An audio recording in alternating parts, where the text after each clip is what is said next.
Hey everyone, if you're watching this video today, it's probably because you're looking to recruit a new basketball player or two for your AAU team. You know, whether it's trying to find that taller kid that can help you out in the paint with rebounds, or maybe it's that three-point shooter, whatever it is, it sounds like that's what you're trying to do. In this video, I'm going to share 5 proven strategies to help you recruit the right basketball player for your team so that you can take it to the next level. So let's hit the court. The first thing you want to do when you're looking for a new basketball player is you want to figure out what it is that you're trying to do. What are your goals? What are your objectives with this, 1, 2, or 3 players? Is it that you're just trying to find a player that hits the age cutoff so that you can play in, age-based tournaments? Do you just need 3 or 4 more players so that you can actually have a full team when you go? Or do you need that player that is got a little bit of height, maybe a little bit of body, so that you're getting more rebounds, or maybe somebody that you can put into help you out with getting the ball and getting easy baskets in the paint? Or do you need that 3-point shooter? Or maybe you need that kid that is just a good passer. Whatever it is, you want to figure that out. I want to throw out age in this because age is super important when you're doing travel basketball, because there's a lot of different organizations out there, and some of them play age-based basketball, some of them play grade-based basketball, and I've made the mistake in the past of getting players that were too old to play in the age-based but not too old to play in grade-based, and vice versa. So just make sure that you're aware of that. I always ask what a kid's grade is and date of birth whenever I'm talking to them about playing basketball, or their parents. You want to figure out what that skill level is. I found myself oftentimes when I'm looking for a basketball player, I'm always looking for that big kid, right? But I always come across that small kid who's quick. And then what you end up doing is you're having a bunch of small kids that are quick. So if you only need that tall kid, and that's the spot that you have on your team, that's what you should be looking for. Other things that I always look for is a good attitude. The last thing you want is a kid with a bad attitude. It's toxic. It can spread throughout the team. And you want to make sure that whenever you're looking for a new kid to be on your team, you're also looking at mom and dad. What's their attitude like? How committed are they? And that's something that you definitely want to have as part of this step 1 when you're trying to figure out what your ideal player profile is going to be. But once you know that and you're ready to start going out and recruiting, you want to make sure that you have different things that you can, different networking type things that you have at your disposal. Social media is one. I created Instagram and Twitter profiles. Just having it on there and posting what your team is all about. The players will start, other kids at school are going to start noticing the players in your team and knowing, that they have a team, and they're going to be trying to find spots. They're going to find you on Instagram, Twitter, whatever you have. And they're going to reach out. I had kids messaging me through social media platforms asking for a chance. It goes back to knowing your ideal player profile. Does that kid fit the bill? Like, are they what you want? Another way that you can find players that I found a lot of them this way is just local basketball leagues, the recreation leagues. You go there, you go there enough, you visit, and you will find players that you want to be on your team. But be quick, because they will be grabbed up by other travel teams. And then of course, word of mouth or referrals from other coaches. After a while, if you're in the basketball community, people will start reaching out to you. Hey, I got a player. This is what they're all about. This is what they can do for you, and you can get that as well. Another way you can do it, and I really only did this a few times. I tried to stick with my team, the same group of kids all the way through high school. But you can do open tryouts.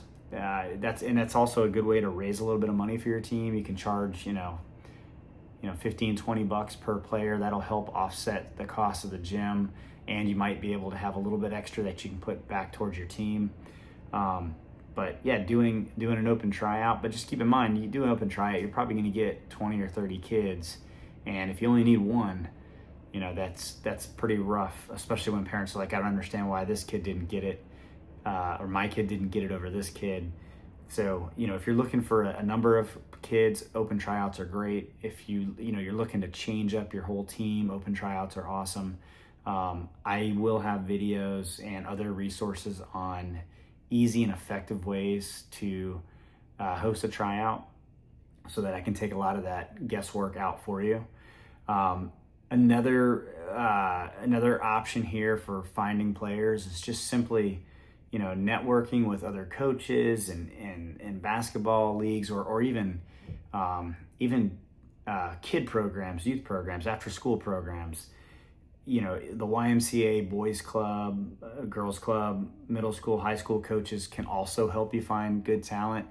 If you're already a basketball coach or you're interested in this, chances are you're probably already going to local basketball games. Those are great places to network with other coaches and find players that you need.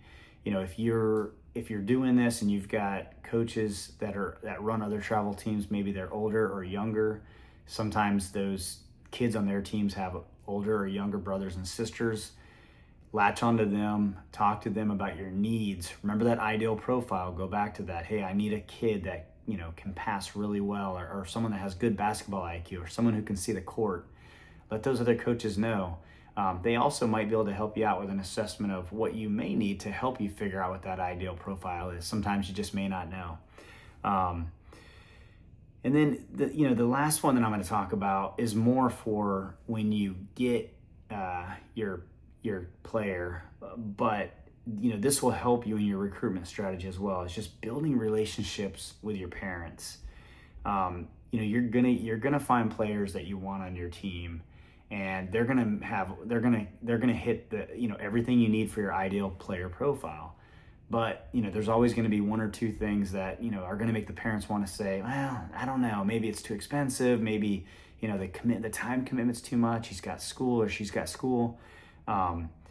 Be prepared to have those, be prepared to negotiate with those parents and help them understand what the value or the benefits are to having their child play on your basketball team. And you should know what those things are. You can talk to them about skill development, preparing them for the next level of basketball play, whether it's, middle school teams, high school teams, helping them out with college, getting them the right type of exposure. One big thing that I focused on was just, my team's culture.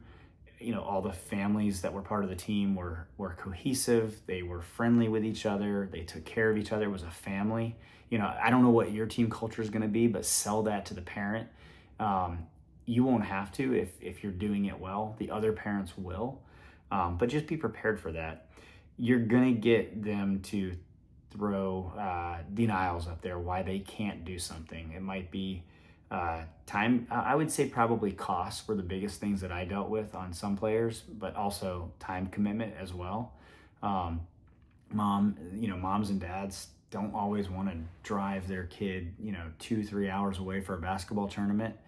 Some of them will love it, but just be prepared for those things and have obviously you don't want to make anything up, but have a plan. Like, what would you say? Like, do you set your budget up to where you can afford to sponsor a player if the funding is an issue?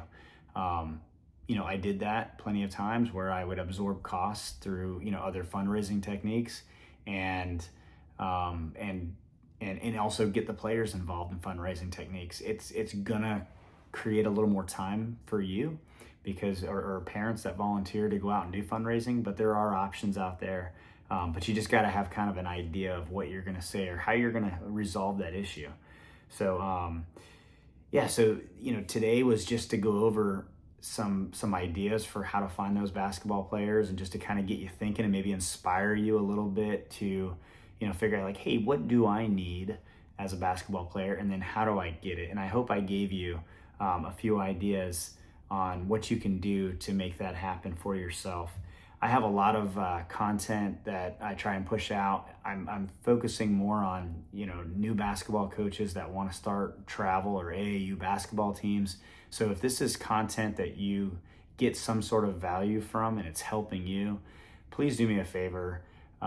Subscribe, like, comment down below things that you thought were helpful to you or things that you'd like to see in future videos.